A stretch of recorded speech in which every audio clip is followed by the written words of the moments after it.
Ça prend un peu de temps.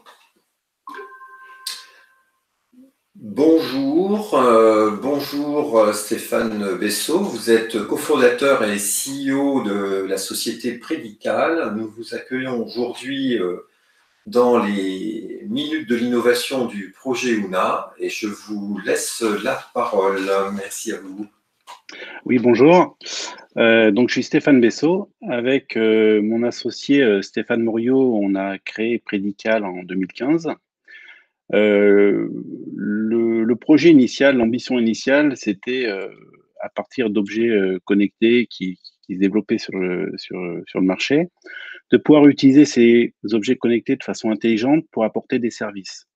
Et de fil en aiguille, ces services là qu'on a définis sont autour des personnes qui sont souvent isolées, des personnes qui vivent seules et des seniors plus particulièrement.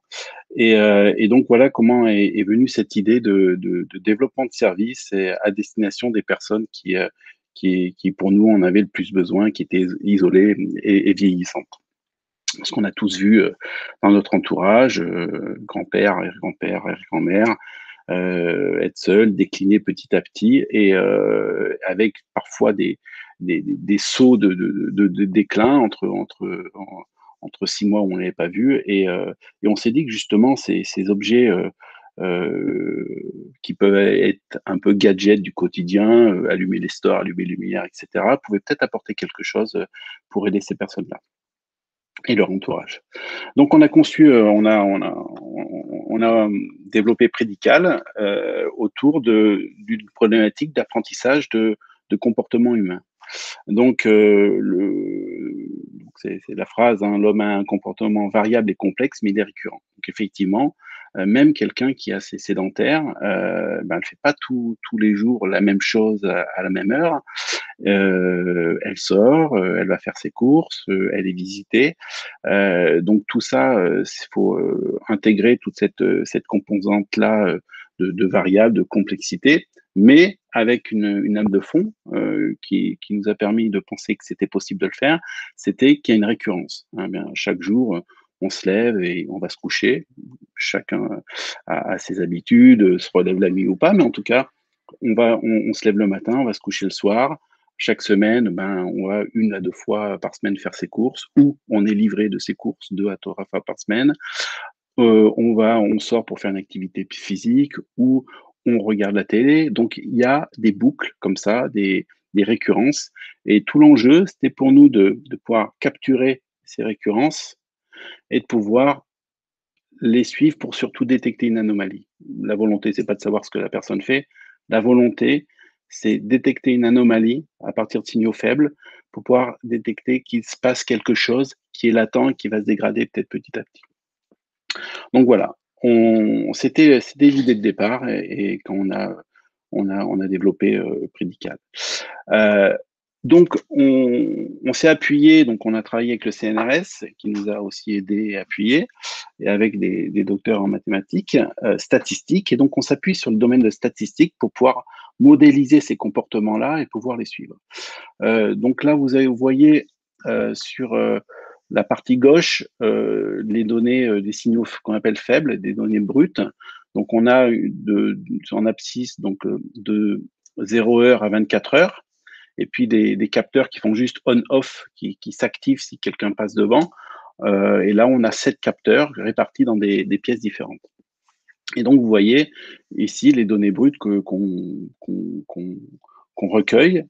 Et ces données brutes, grâce à des outils statistiques qu'on a développés, nous permettent de faire un apprentissage sur mesure, puisque c'est adapté, c'est un auto-apprentissage par rapport au fonctionnement de la personne, et avoir, comme on peut le voir sur la droite, pouvoir modéliser.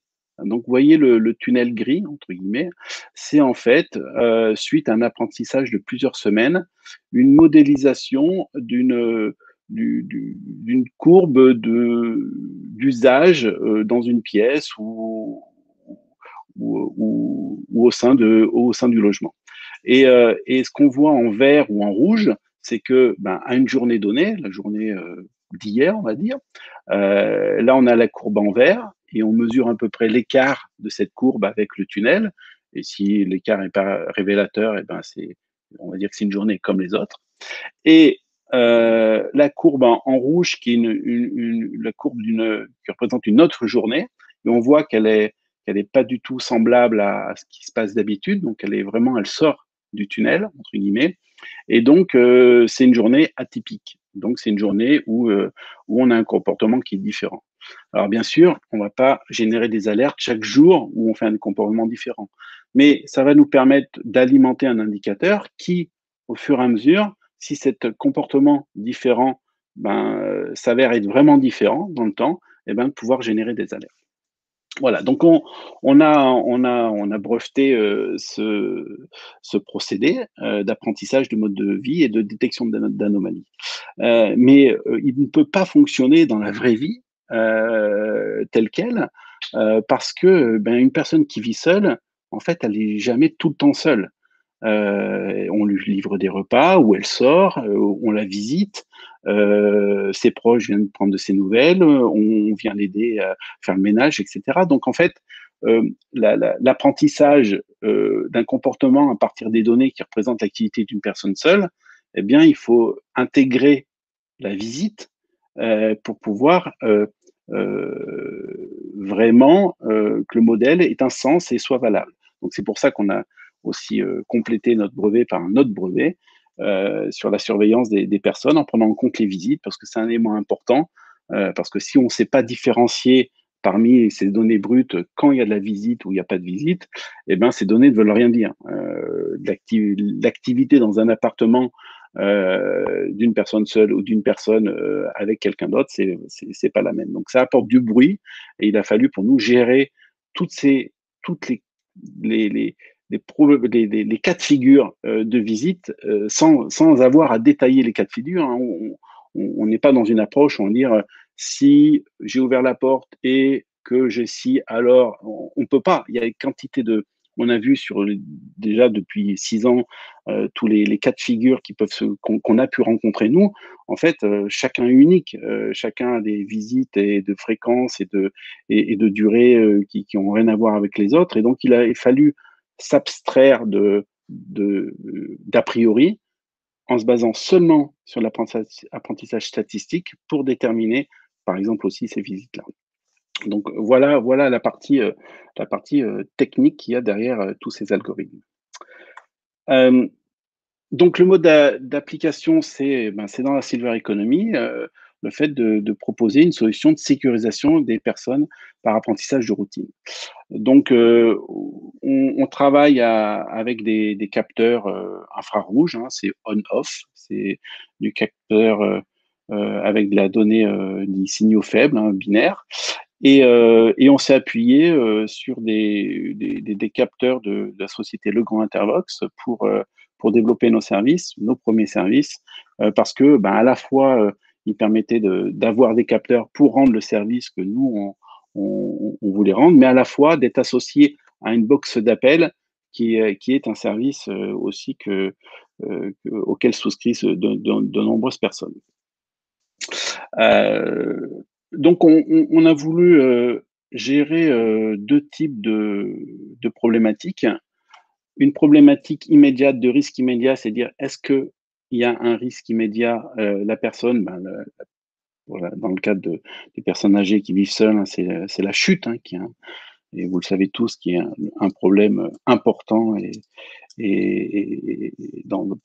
pour cette population, et la chute elle-même, et aussi surtout, le temps qu'on reste, au sol, si c'est quelques heures, enfin 2 3 heures, ou si c'est pendant, 12 heures, toute une nuit, 17 heures, eh bien il y a plus on passe de temps, au sol, et moins on a de chances de recouvrir un état de santé, avant cette chute-là. Donc un des enjeux, c'était de pouvoir détecter, la chute sans avoir d'outils, spécifiquement qui détectent, parce que la chute, elle peut se produire partout, donc de caméras, de capteurs, et donc sans pour autant avoir à déployer énormément de matériel pour détecter de chute. Donc on s'est appuyé sur cet outil-là, sur ces données-là, pour pouvoir, détecter une situation anormale, par rapport à une habitude de comportement et se dire là, ben, peut-être que la personne a chuté dans cette pièce parce que, ben, par rapport à sa façon de bouger, de se lever toutes les heures et du salon quand même on regarde la télé pour aller dans telle autre pièce, etc. Et bien là, il y a un comportement qui est différent et peut-être anormal. Et donc, on génère une alerte. Donc, la première chose, c'est ça, c'est de pouvoir ajouter ajouter déjà aux bracelets qui peuvent exister avec détection d'altimétrie, ou d'accéléromètre, au bouton d'appel, bracelet aussi avec bouton d'appel, que sur lequel peut appuyer, la personne et ben, d'ajouter cet équipement, ces données-là externes pour pouvoir dire: «Attention, il se passe quelque chose». Parce qu'on a aussi rencontré, hein, une personne qui chute et qui, parfois elle ose pas déranger, et elle appuie pas sur le bouton d'appel parce qu'elle veut pas déranger, qui que ce soit. Donc là, ça te permet de s'affranchir de cette problématique-là. La problématique aussi que le bracelet, parfois, il n'est pas porté ou il n'est pas accessible, ou le pendentif et donc de pouvoir générer une alerte avec ces capteurs externes non portés.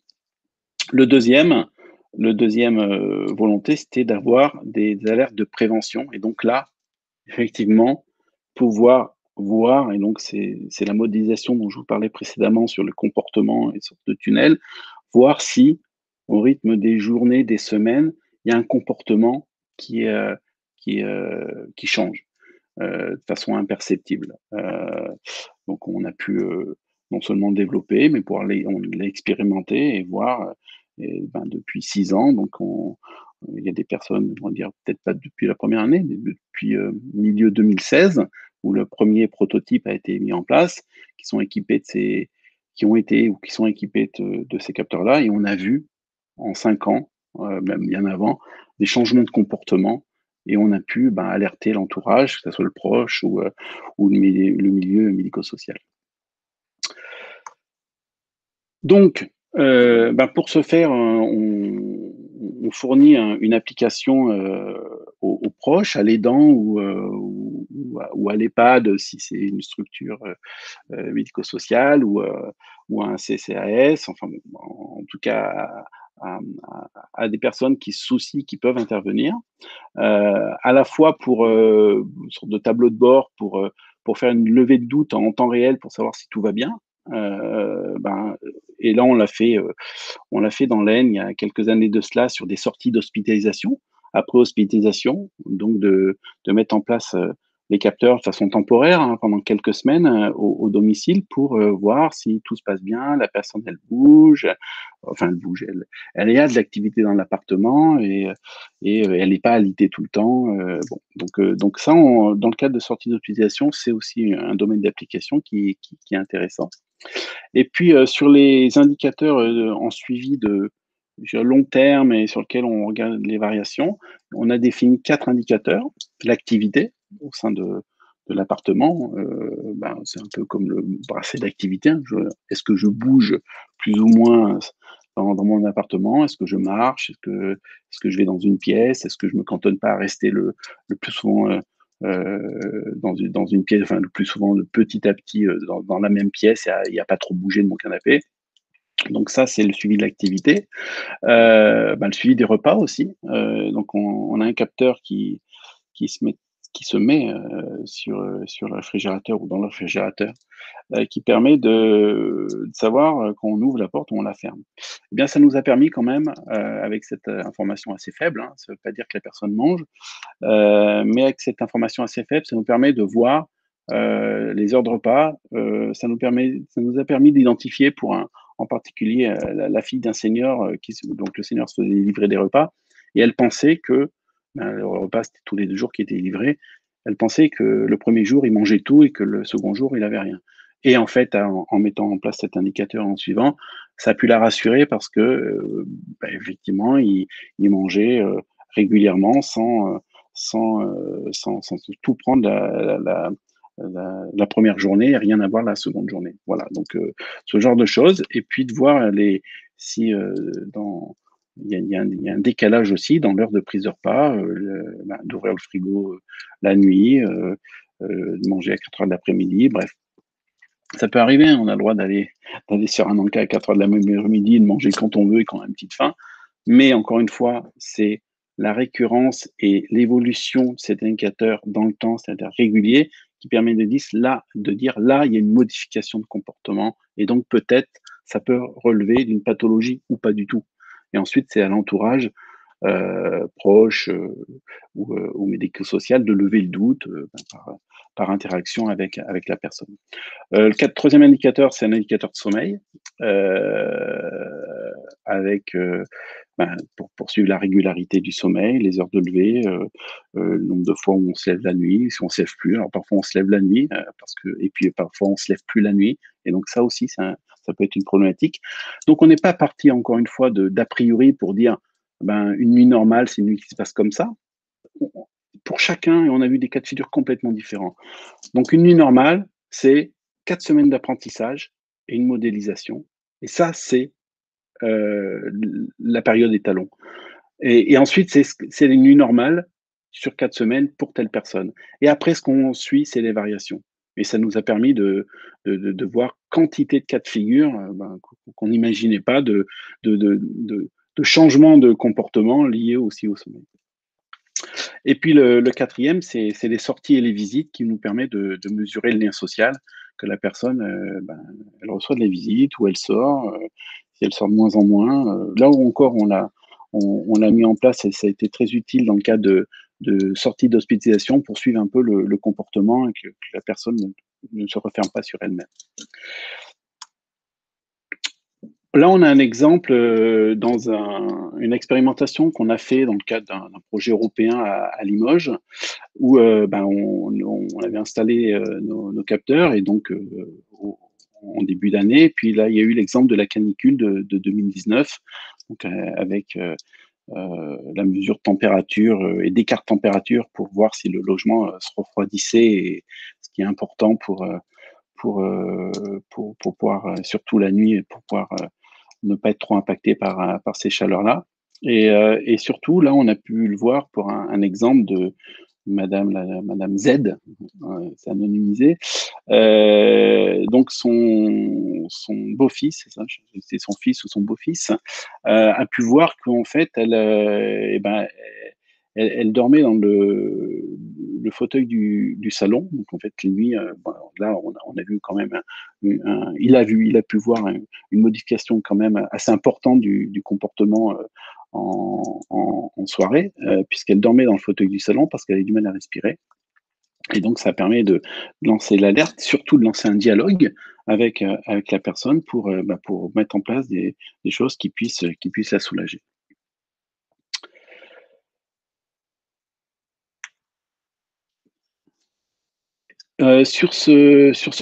Pardon, sur ce dernier slide, on voit 3 types de projets réalisés.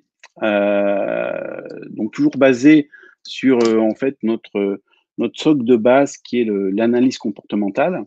Donc un premier projet qui est toujours actif, qu'on a fait depuis presque c'est la 3e année pour le département des Hauts-de-Seine.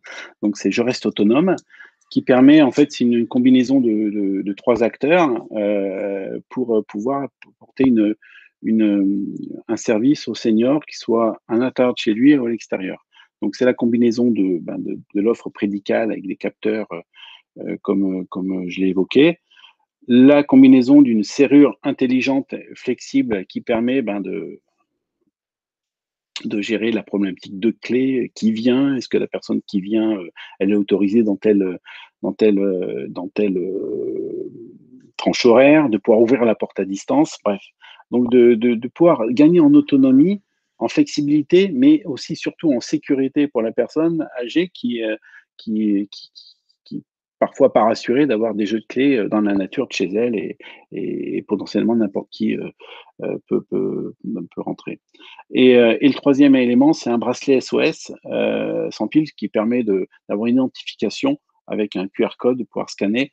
Et bon, si la personne, à un moment donné, elle est perdue ou elle a un problème, d'avoir n'importe qui avec un téléphone, pour voir ce bracelet rouge qui est bien identifié, et scanner le QR code qui donne les premières informations de qui appeler, pour signaler un problème.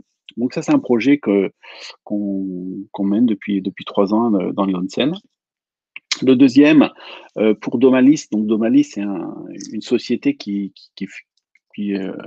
initialement, enfin, qui fait du mobilier pour adapté pour des résidences de service, des EHPAD, et qui a développé un chemin lumineux intelligent appelé Aladdin, avec des capteurs, donc pour pouvoir allumer la chambre, si on se lève la nuit, la chambre, la circulation, la cuisine, parce que aussi on parlait de chutes, mais les chutes arrivent aussi la nuit, ou bien quand on se lève dans le noir et qu'on est ébloui par la lumière vive et un peu désorienté. Bref, donc c'est des facteurs de risque. Donc ils ont développé un outil intelligent qui s'appelle Aladdin.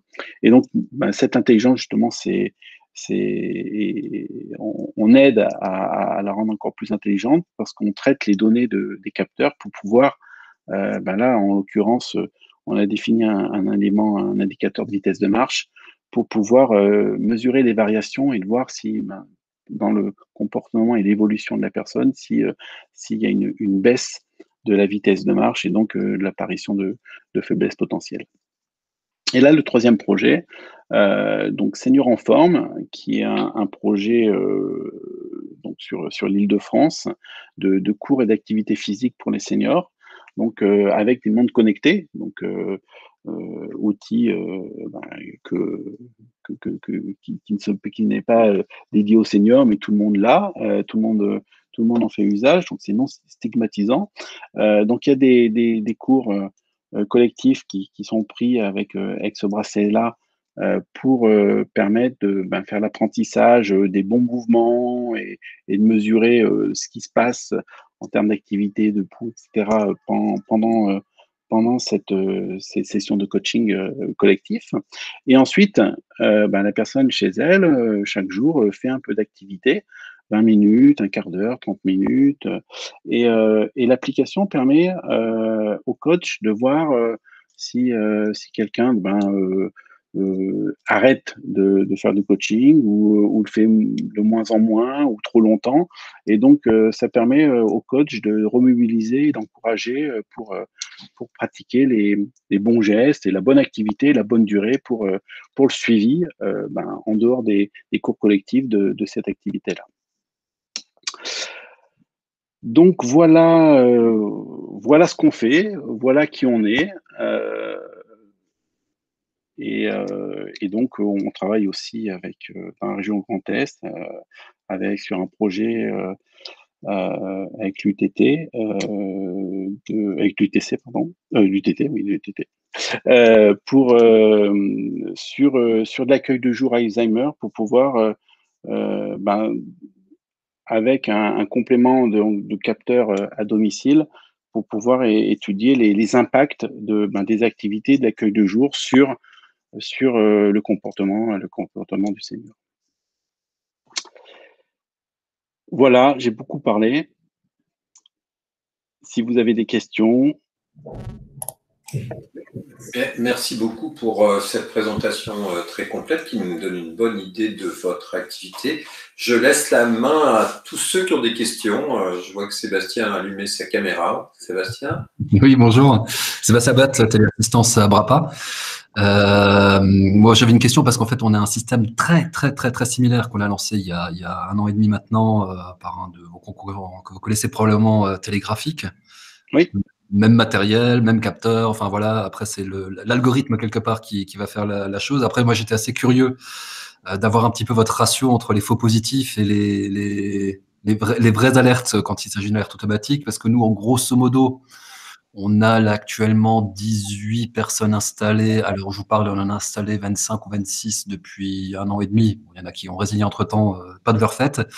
Et grosso modo, on reçoit à peu près 1 à 2 notifications d'alerte automatique par jour et à peu près 1 alerte avérée en disant il y a vraiment eu un problème tous les 2 mois.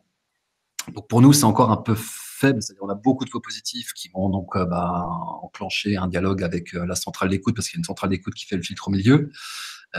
Et on a régulièrement déplacé la famille, voire de temps en temps les pompiers, alors que tout allait bien.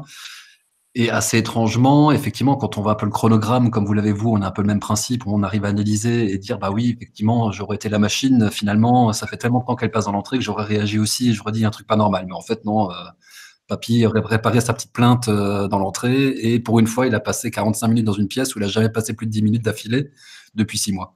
Donc voilà, un peu ce ratio, est-ce que vous êtes dans le même ordre de grandeur? Est-ce que vous arrivez à être un peu plus précis? Non, enfin, c'est inhérent à. En fait, la question, c'est le curseur, la sensibilité. Hein. Si on le met moins on veut de faux positifs, et puis on met le curseur trop faible, enfin, ou trop fort, et qui fait qu'on peut louper quelque chose. Donc ça, c'est un problème, mais c'est un vrai problème si c'est handicapant pour la personne elle-même, si elle reçoit trop d'appels, si ensuite il faut régler le curseur, il faut arriver à affiner le mode de fonctionnement pour que la personne se sente en sécurité, parce que quelqu'un se soucie de cette personne-là, parce qu'avant de déplacer les pompiers, quand même, il y a un appel qui est fait, quand même si c'est la plainte. La plainte génère une fausse alarme parce qu'on répare sa plainte. Derrière, il y a un coup de fil, la personne ne décroche pas. Il y a un second coup de fil, on déplace quelqu'un. Pour moi, c'est une vraie. Pour moi, un fonctionnement normal, et on peut pas faire différemment. Donc, effectivement, dès qu'il y a une alerte automatique, on va pas envoyer les pompiers, mais il y a une levée de doute qui se fait par téléphone. Oui. Effectivement, là où c'est problématique, c'est quand il y a trop de fausses levées de doute et que la personne, elle sature et ça la saoule. Donc, il y a la fait de dire, j'ai la levée de doute, je me sens en sécurité, même si c'est rien passé, et ça la réconforte. Bon, les gars, arrêtez, vous m'appelez tout le temps, c'est bon. Donc, c'est cette marge-là qu'il faut réduire. Mais on ne peut pas éviter les faux positifs. La levée de doute crée le lien social. Il ne faut pas appeler 2 fois par jour, c'est clair. Et ensuite, personne n'a eu à se plaindre d'avoir justement 5, 6, 7 fausses alarmes mensuelles pour une vraie, parce que on préfère appeler 7 fois pour rien que de passer à côté de quelque chose, et donc de mettre le curseur un peu trop sur une extrémité, et que la personne, la différence, si on met le curseur sur une extrémité où il y a moins d'alerte, au lieu de passer 1 heure par terre, elle va en passer 4 ou elle va en passer 6. Et c'est ça le danger. Donc, voilà. Donc, pour moi, c'est normal. Et puis, comme ce qu'on fait, comme fait Télégraphique, hein, à force d'apprentissage, des cas de figure, etc., ils travaillent à l'optimisation des algorithmes, mais c'est inhérent au mode de fonctionnement, et voilà. Okay. On a eu des cas aussi, effectivement, sur des problèmes cognitifs de type Alzheimer. Là, on s'est rendu compte que c'était pas forcément le plus adapté, parce que justement, le comportement, il est très erratique. Et on a dû faire 2 désinstallations en disant on va essayer, parce que c'était des Alzheimer un peu qui démarraient, on va dire gentiment, entre guillemets. Mais il s'est vite avéré que du coup, il n'y avait pas de modèle à prendre, en fait. L'algorithme n'arrivait pas à sortir des tendances qui soient figées. Parce la personne était tout à fait capable de rester 20 minutes immobile, perdue dans ses pensées, un endroit où elle passe jamais plus de 3 minutes, etc., etc. Donc, du coup, nous, on le conseille plus tellement pour l'Alzheimer. On va plus partir sur des systèmes antifugues, qui est plutôt la problématique qu'on a aujourd'hui en téléassistance, on va dire. Oui, voilà. Enfin, sur l'Alzheimer, effectivement, l'apprentissage du comportement au sein du logement, c'est trop. Il y a trop de bruit, quoi. En revanche, le fait d'avoir des alertes, mais bon, il y a d'autres systèmes qui le font aussi, sur des sorties qui sont anormales. Hein, oui. On sort le soir, on rentre pas la nuit, ou des ouvertures de manger à n'importe quelle heure. Là, on a vu que sur ces 2 indicateurs, la partie repas et la partie sortie, visite, ça pouvait être adapté, apporter en tout cas des informations et des alertes. Le reste, effectivement, il y a trop de bruit sur l'activité, et l'apprentissage fin, pièce par pièce, c'est pas adapté. Oui, tout à fait. Les signaux faibles, effectivement, ça c'est une bonne idée de regarder la dégradation du temps passé à la cuisine, en sortie ou au lit aussi, en disant voilà, la qualité de sommeil se réduit un petit peu. Après, on a eu quand même pas mal de résistance. On était un peu surpris parce qu'avant de déployer l'application qui permet aux proches d'aller regarder justement où est-ce que mamie est en ce moment, est-ce qu'elle a mangé ce midi, est-ce qu'elle a bien dormi cette nuit, En réalité, ça dure quelques semaines et après, il y a un vrai désintérêt, c'est-à-dire ils se branchent plus sur l'application. Donc, c'est presque nous, la BRAPA, qui prenons un peu le relais, on regarde un peu régulièrement via notre service prévention pour dire, écoutez, là, il se passe des choses, personne n'y fait attention et pourtant, on voit sa qualité de sommeil qui se dégrade depuis 3 mois de manière assez impressionnante et personne ne s'en occupe en réalité. Je ne sais pas si vous avez le désintérêt finalement des proches ou il y a un petit effet de mode qui arrive et puis d'un coup, bon. Non, enfin, nous, on n'a pas trop été confrontés au désintérêt, plutôt le fait de l'acceptation. Avant là, ça, c'est le chemin le plus important, l'acceptation. Je vais être surveillé ou c'est compliqué. Mais non, on a peu été confronté à ça aussi parce que maintenant, on le fait plus en modèle B2C, mais on le fait dans le cadre d'appel à projet et donc à des structures comme la vôtre qui sont nos interlocuteurs et qui assurent cette surveillance-là, ce suivi. Qui fait l'installation qui n'est pas forcément simple aussi. Oui. Il y a beaucoup de contraintes. Oui, tout à fait. De position, de ne pas donner sur des fenêtres, sur des miroirs, au-dessus de sources de chaleur, au-dessus de ferments, il ne faut pas qu'ils s'empiètent, etc. Donc je pense que vous avez les mêmes limites un peu inhérentes au système Konou qui est dit que ça s'adresse uniquement à des personnes qui vivent seules à la maison, parce qu'il ne sait pas faire la différence entre monsieur et madame. Tout à fait. Et que les chats sont notre pire cauchemar.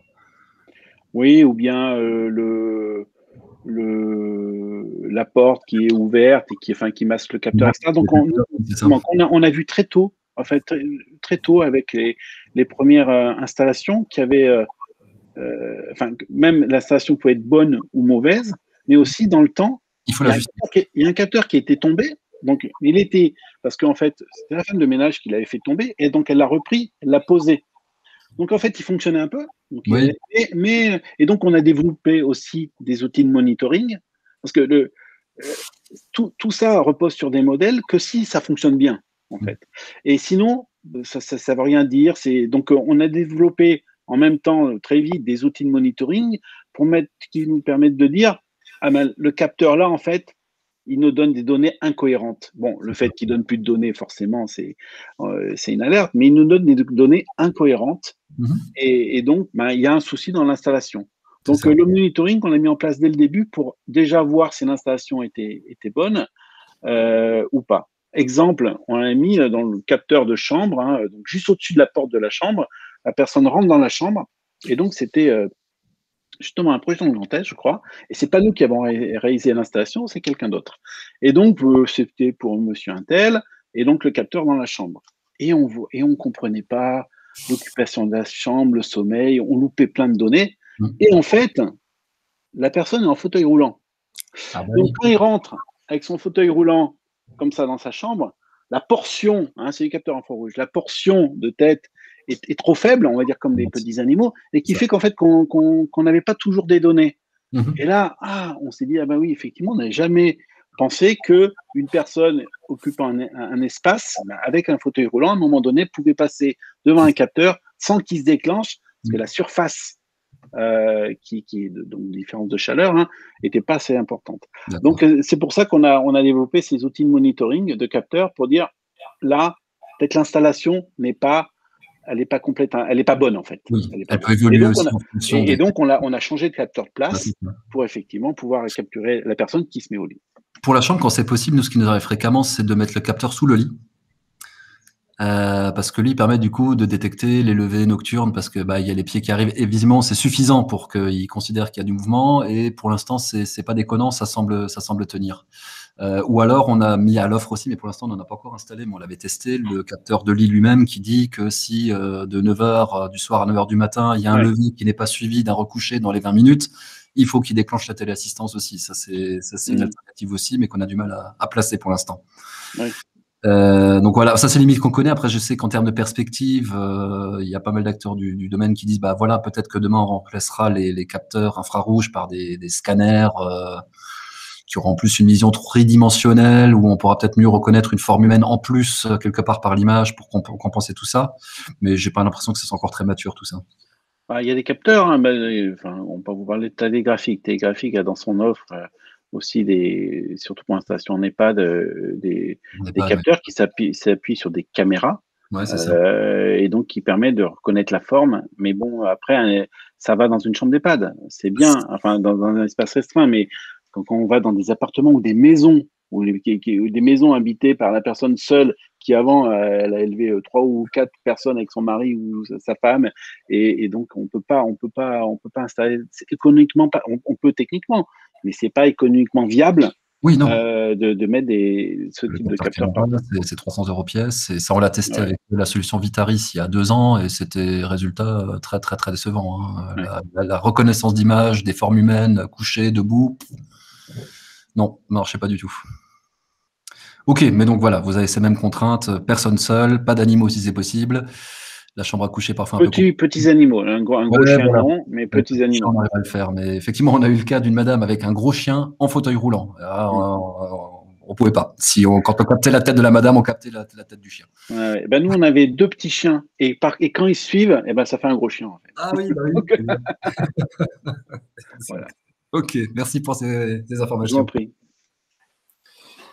D'autres interventions, questionnements? Non? Pas de réaction? Si, pardon, bonjour, Frédéric Thain du Pays de Salem Planète Plateau, si je peux me permettre, juste une indication sur le modèle économique. Ben, le modèle économique, initialement, on était parti sur un modèle B2C, mais on a vu que ben, c'était pas viable parce que le marché de ce type en B2C, le marché de ce type de produit ben, est très faible, hein. On voit aussi l'évolution qu'ont eu nos collègues, confrères comme Télégraphique ou Semiradom, à peu près sur les mêmes types de technologies et de solutions, et pour aller vers un modèle, donc nous, on travaille juste en appel à projet ou pour des sociétés en B2B ou de l'appel à projet pour ce type de projet. Maintenant, ça fait pas un modèle économique, l'appel à projet, en tout cas, c'est pas le nôtre. Mais ça permet de maintenir, de faire évoluer et de mettre à jour une solution qui, je pense, ben, on pensait que ça allait mettre 3-4 ans, il y a 3-4 ans, mais maintenant, ben, il y en a encore pour quelques années, parce que pour effectivement qu'il y ait un déploiement un peu plus important en B2C dans les logements pour les particuliers. Le problème qu'on a, c'est qu'on a un système qui n'est pas préventif en France, c'est un système curatif. Donc on tombe, on reste 2 heures au sol, on est hospitalisé pendant 1 semaine, on va en rééducation, on rentre chez soi, on a peut-être des aides, mais potentielles pour l'équipement de la maison, mais on le fait ou on le fait pas, c'est pareil. 2 semaines après, 1 mois après, on tombe, on est hospitalisé. Donc voilà, on a un système curatif qui fonctionne bien, mais un système préventif qui n'a pas vraiment basculé dans un système préventif. Aujourd'hui, le système préventif, c'est depuis 2015 dans la conférence des financeurs, et c'est que de l'appel à projet. Mais le système de remboursement et de mutuelle et de sécurité sociale n'est pas adapté pour avoir vraiment un déploiement de masse, un vrai marché pour faire de la prévention. Parce que la prévention, c'est bien, mais ouais, de toute façon, s'il se passe quelque chose derrière, et ça coûte pas plus cher d'aller à l'hôpital. Donc, alors il y a des mutuelles qui font quelques ristournes de primes parce qu'on va acheter un bracelet, mais c'est timide. Donc, on n'est pas dans un système qui vraiment permet un marché développé en termes de prévention. Oui, nous, c'est donc 20 clients sur 5000. Sachant qu'on n'a Ouais. pas beaucoup communiqué, les secrétaires qui arrivent à identifier les cas justement où ça pourrait être intéressant, mais ça a du mal à prendre parce que c'est difficile à expliquer déjà aux personnes âgées elles-mêmes et parfois aux proches également. Et on voit pas une grosse évolution, mais voilà, je pense que si ça s'affine techniquement, c'est bien. Et la partie prévention, même si elle est rarement utilisée, c'est quand même un gros plus de la solution. Pour vous donner un ordre d'idée, Monsieur Terrien, pour ce que ça coûte, nous, on arrive à faire une offre à environ 45 € de mensualité, moins 50% de crédit d'impôt, moins les aides de l'APA, etc., de la CARSAT, avec 4 capteurs, donc la solution de base, un capteur de porte. Ce qu'on a sous-estimé au départ, c'était on avait appliqué les mêmes frais d'installation de 49 € que notre téléassistance classique, mais on s'est vite rendu compte qu'il fallait une visite à domicile avant l'installation, prendre les plans, travailler avec Télégraphique justement, ou enfin avec Intervox ou qu'importe, pour bien placer les capteurs et refaire une session d'installation sur place avec des tests et tout ça. Donc là, malheureusement, on a 80 € d'installation et alors c'est sûr, à la Brapa, on va pas finir, ça va pas financer ma Porsche avec ça, mais à 45 €, on a quelque chose qui se tient, où on gagne quelques centimes. On va dire ça comme ça. Ok, merci. Merci pour ces questions. Je vois qu'il est 12h45. Donc, si vous n'avez plus de questions, il me reste à remercier Monsieur Stéphane Bessot pour cette présentation, qui était fort intéressante. J'invite Monsieur Bessot à suivre nos travaux dans le projet UNA, et vous verrez que nous, on travaille sur le lien social et avec des visiophones assistés par la voix, mais qui peuvent demain communiquer avec toute forme de domotique, avec les standardisations qui arrivent, et donc les capteurs dont vous parlez vont s'enrichir sûrement. Et je pense qu'on est au tout début d'une histoire qui va mettre du temps à émerger, mais on peut espérer que la France basculera tout doucement sur du préventif et non pas uniquement sur du curatif. Je vous dis au revoir, merci à vous. Merci. À très bientôt. Au revoir. Au revoir. Au revoir, bonne journée.